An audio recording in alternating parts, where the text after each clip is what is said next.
All right, today we're talking with Pat Udovich. He's the chief HR officer for Duie Pyle. Pat, looking forward what we have to talk about. Great to talk to somebody that's in HR, not only in HR but chief HR officer at a nice company here in the United States, about all the aspects of hiring veterans and things that veterans need to do to prepare to get out into the job market. But before we do that, I do want to hear a little bit about your background. Hey, thanks for having me, Joe. From my background, I'm probably not the most traditional HR guy. I was in, college and playing football at Rutgers University, and wanted to play a fifth year of eligibility and ended up going into the HR program for my master's, with the intent of, hey, I'm just going to play another season of football and then I'll go find a job. But when I started taking the classes, it really resonated with me. And, and then later after that school year, did an internship with IBM. And then that launched my career in HR. I've been in HR now for 30 years. I've been at some big companies like IBM, DuPont, Morgan Stanley, and then private companies. So both public and private, opportunities. My most recent transition has been to Duie Pyle. I've been here for about 4 or 5 months now.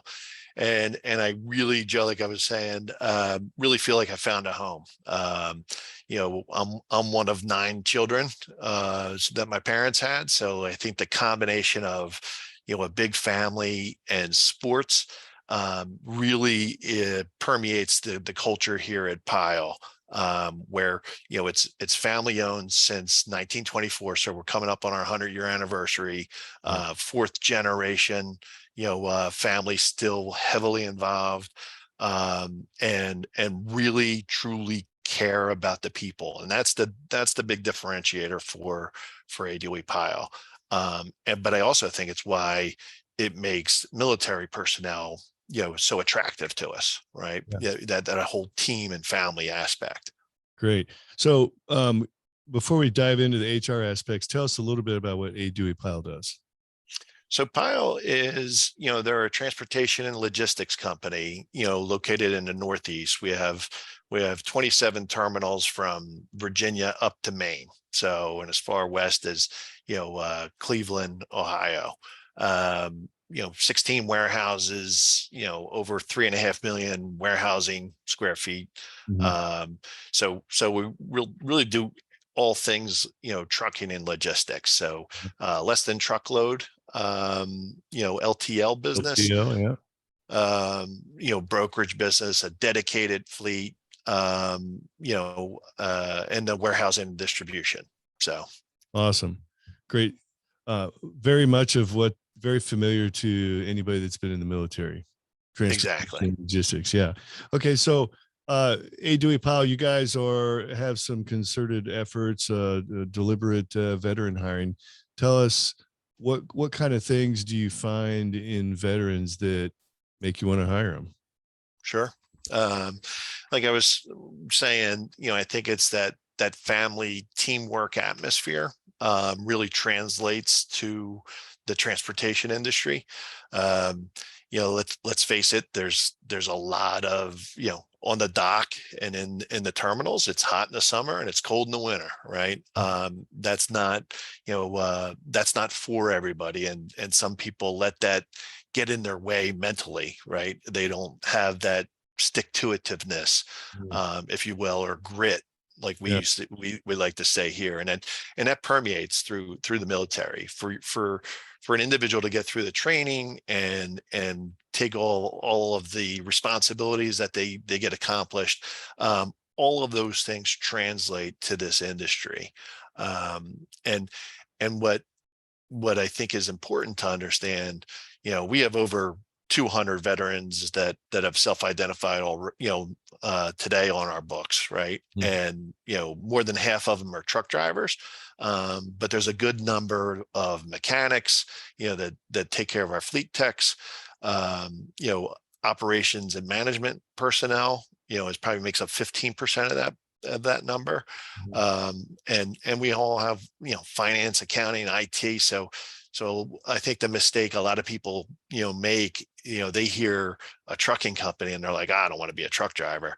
Well, there's all these support staffs, more than half of our jobs are not driving jobs. Right. Sure. So, but what transitions really well is the accountability, the teamwork, and like I said, that grit. It really shines through and helps them, progress through the organization. Yeah. So, what are some of the highlights you can discuss with us? When you see being in HR, you probably see veterans that show up prepared for the civilian job market and veterans that show up not so prepared for the civilian job market. So, hit some of the highlights on both sides of that. Sure.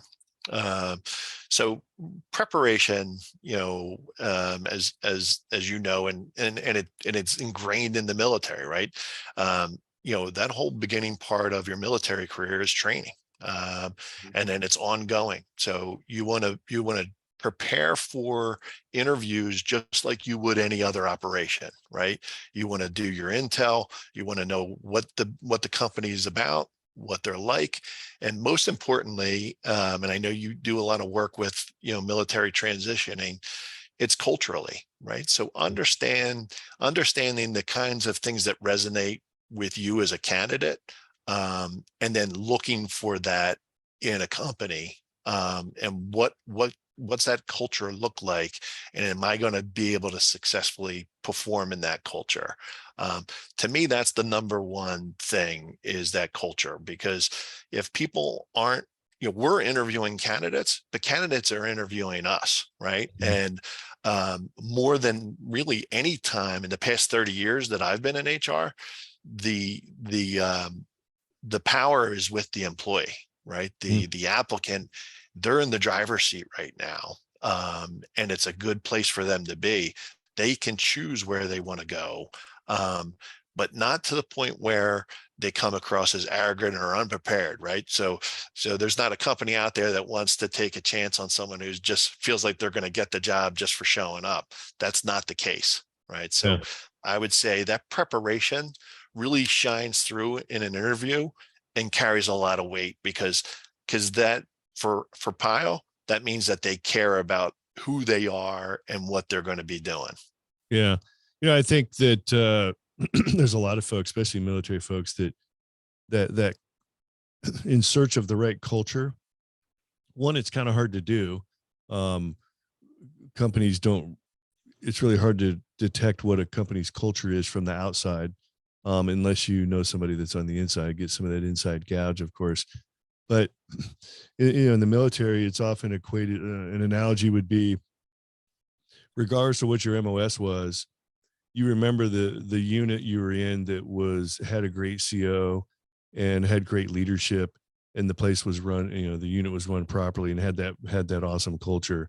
You could have the same MOS, same job in a different unit, and you would have been miserable, even Yeah. though you ultimately the mission is the same. It was because of the leadership and the culture of that unit that either made it great or made it miserable. And it's the same thing with civilian companies. And I think a lot of folks getting out of the military, that concept is lost on them, that they go for the job description or the idea of what the company does as opposed to what the culture of the company is. Because you can work for one trucking company and and be very satisfied and very happy, work for another trucking company that theoretically does the same thing, and it can be miserable because of the culture. That's a great point. I mean, there's been study after study, right? And the number one reason people stay in a job is because of their manager. And on the other end of that sword, the number one reason people leave their job is because of their manager, right? Yeah. And that you hit the nail on the head, and that's why culture is so important. And when you're interviewing, really ask the person across the table, what do you like? How do you manage your people? How do you give constructive criticism? When things go wrong, how do you react? They're all great questions and fair questions for candidates to ask of a manager when they're looking at a job. Yeah. And yet, you know, that's the number one reason to stay in a job and the number one reason to leave a job. Yet that's probably one of the hardest things to identify when you're actually applying for a job. So interesting concept. Yeah. All right. But in the military, you're exposed to a lot of different leadership styles. Mhm.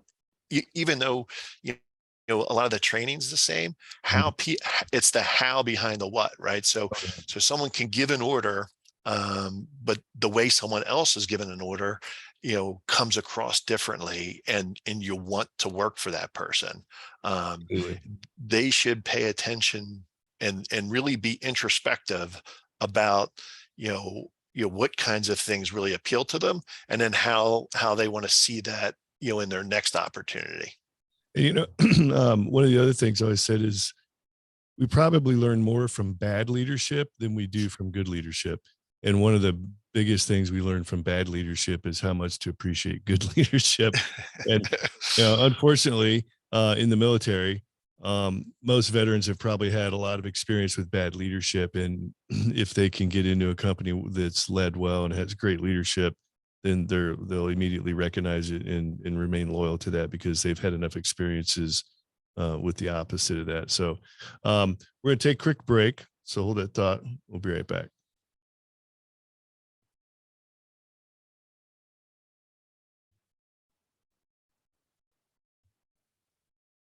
All right, back talking with Pat Udovich, the Chief HR Officer for Duie Pyle. So Pat, you have some deliberate effort and deliberate programs on how you're seeking out and finding veterans to come work for Pyle. Talk about some of those programs from the company's perspective. We in the break, we mentioned TAP, which we're all familiar with because everybody has to go through that. But some folks may not have heard of the Skillbridge program or the P3 program. So talk about some of your participation in those three programs. Sure. So we just put a dedicated. We hired one of our leadership employees who was former military. He's focused on our military hiring now, and he's really engaged with P3 and Skillbridge. Skillbridge is essentially an internship program. It's 100% paid for by the military. So from a Pyle perspective, it's 180 days out. So prior to someone leaving the military, they get to participate in this Skillbridge program where we'll hire someone. And we have a few on board, are coming on board here shortly. That they come on board, they work for Pyle, they get exposed to the business. They're paid by the military, so nothing changes that way, and they gain real life experience. Now for us, possession's 9/10, right? So we want to retain as many of those as we can, and really invest in them, get them to get like a broad spectrum of experiences, so that they understand how our industry, how our business works, and really, to our strength, get them exposed to all the people, because in that Culture, they'll understand culture. That's exactly right. You're going to buy into the culture.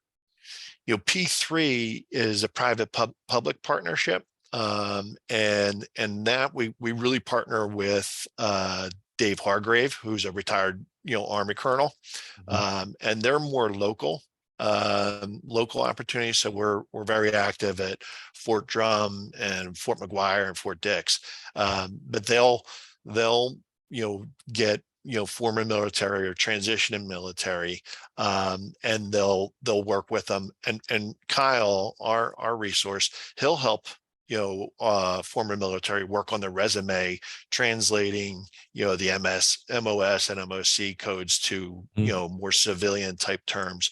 And it's a nice complement to the spouses of military personnel as well. So we really focus on that. But P3 has been probably our most active source, and we're just starting to get into the Skillbridge with a couple candidates coming on board here soon.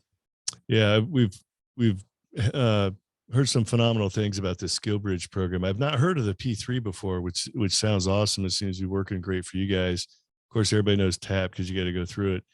The Skillbridge, I believe, don't hold me to this. I think from a previous guest, they said the Skillbridge program is managed through Transcom, Transportation Command. You have to go through them somehow to get it worked out, or maybe that's who ultimately pays for it or approves it as far as travel and that kind of thing. But most importantly, with the Skillbridge program, you got to get your command to sign off on that. Like your CO is going to have to agree to let you go. So you got to make sure you massage everything and work it properly through your command if you're looking to do the Skillbridge program. So definitely something worthwhile looking into if that maybe fits what you're looking to do when you get out. So what else can you tell? Can you give us like a, I don't know, like a success failure rate per se, as far as veterans coming to work for Pyle, like from your perspective as HR? Are veterans doing, the veterans that come work for you, do they tend to do better than, straight civilians, or is it about the same? What kind of, from your perspective, what kind of light can you shed on that? So I would say, all in all, and I don't have the numbers, in front of me, but generally speaking, I think they perform very, very well. They progress up through the ranks, and find themselves in leadership positions. You may or may not know, but like the trucking and transportation industry has high turnover in general. But like I said before, with that perseverance and that grit, it's a business where, and our culture is one that values hard work. They value the perseverance and the teamwork. And as a result, we have a number of people in senior management, that are former military. One of the founding members of the family ownership, Jimmy Latta, who's now on our board, he served in the Marines in Vietnam. And so he always has, an appreciation for the maturity and the stability, that former military bring to the environment, and that can-do attitude. Because, in trucking, you have no idea what's going to happen on the dock. Like you can't train, you can't prepare enough to see everything you have. So what we see out of our former military is their ability to respond versus react. And we hold that in high regards, right? So they're not caught off guard and give that deer in headlights look when a truck doesn't show up or when there's a spill on the dock. One of my first weeks was interesting. There was a spill of maple syrup, like a big drum of maple syrup, and I was shocked at how quickly we got that cleaned up. They all knew what they were doing. They jumped on it, and we really only had to clean one forklift up because it was already in it. Yeah, I mean, really, most military folks probably aren't surprised when things like that happen. It's more like they thrive off of it. That's exactly right. And where I think the normal civilian population, they get a little bit like, oh my God, and they just stop and stare. And that's not what we want. We like the action oriented, be aggressive and try to get that, addressed. You mentioned that you used the term stick-to-itiveness earlier. That I've only known that to be a military term. Is that an actual official HR term? Yeah. Can you put stick-to-itiveness on your resume? I would love to see that on someone's resume. So are you picking up military lingo, or is that actually an HR term that's been used for the last 30 years? Yeah, I think I got it in football, to be honest. Did you really? Yeah. Maybe it's really a sports term. I don't know. Yeah, I don't know. So one thing that I've noticed, there's a couple of things that talk about the military culture. Is one thing that is not very comfortable amongst veterans, especially when they first get out, is self-promotion. And really, when you go in for a job interview, you're kind of self-promoting. You're trying to show them how good you are and what kind of experience you have. And so self-promotion is not very comfortable for a lot of veterans. Have you ever noticed that among some of the folks that come to interview? Absolutely. And my advice there, Joe, is, and I know you do a lot with entrepreneurs, and I encourage all employees and candidates to feel this way.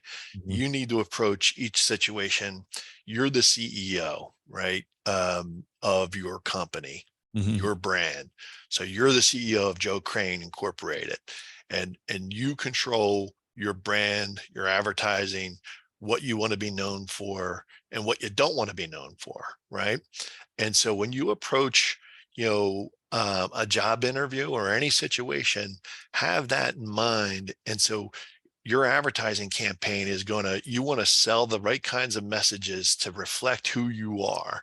And likewise, you're interviewing, the companies to understand, is this someone I, as a CEO of Joe Crane Inc., you want to do business with? Do I want to associate my brand with this company? Um, and then there's income statements, and I'm responsible for my expenses and everything else. And those things all have to work for me to make this business proposition work. Absolutely. And what I always tell podcast guests on the show before we get started, I said, this isn't really me interviewing you. This is just a conversation between the two of us. And I think if folks approach their job interviews where it's not really a job interview, they have to approach it as if it's a conversation, because you in the HR department doing the interviewing, if all they do is give you an answer, if you ask them a question, they give you a yes or no answer, it becomes a really boring interview very quick. But if they not only give you an answer but come back with uh, a very well thought out response, and then maybe follow up with an additional question back to you, it becomes a conversation really quick. And when you can, in the interview process, when you can cross over that bridge of, it now becomes a conversation when I have an interview, not really a question and answer session, then your interviews will go so much better. You'll feel so much better, and you come across looking a lot better too. Yeah, really good points. And I always encourage people, and I've got 4 kids of my own, and I tell them the same thing. A lot of people spend a lot of time preparing for the questions that they're going to get. They need to put equal amount, if not more, in the questions they want to ask, because they're soliciting information. The way you ask a question and the questions you ask, give insight to the interviewer on, Mhm. what makes this person tick and what are they interested in. And that really does open up the conversation to make it really, really work. Yeah, absolutely. One of the other things I've noticed amongst military folks is, and this was going years ago, back when I was still in the Marine Corps. I talked to young Marines, and uh, you say, "Well, what do you plan on doing when you get out?" And a lot of I came to realize a lot of military folks, they don't realize what they have. And I would get this all the time, like, well, I don't know, I'm just a grunt. I don't really have any of those skills, so I'm not really that marketable out in the marketplace. And back then, I couldn't really put words to what I was, feeling or trying to describe. But nowadays, and having run this podcast for several years, I think the best way it's ever been put was, well, there's hard skills and there's soft skills. Hard skills are like your CPA, your MBA, your Six Sigma, all those things that can be put, with letters behind your name on a resume that look really good. Hmm. But ultimately, what employers really appreciate more than anything, and ultimately where the rubber meets the road, is how good are your soft skills. Soft skills are things like stick to itiveness and leadership, and I'm going to mission accomplishment, that those attitudes, the responsibility and ownership of the problem.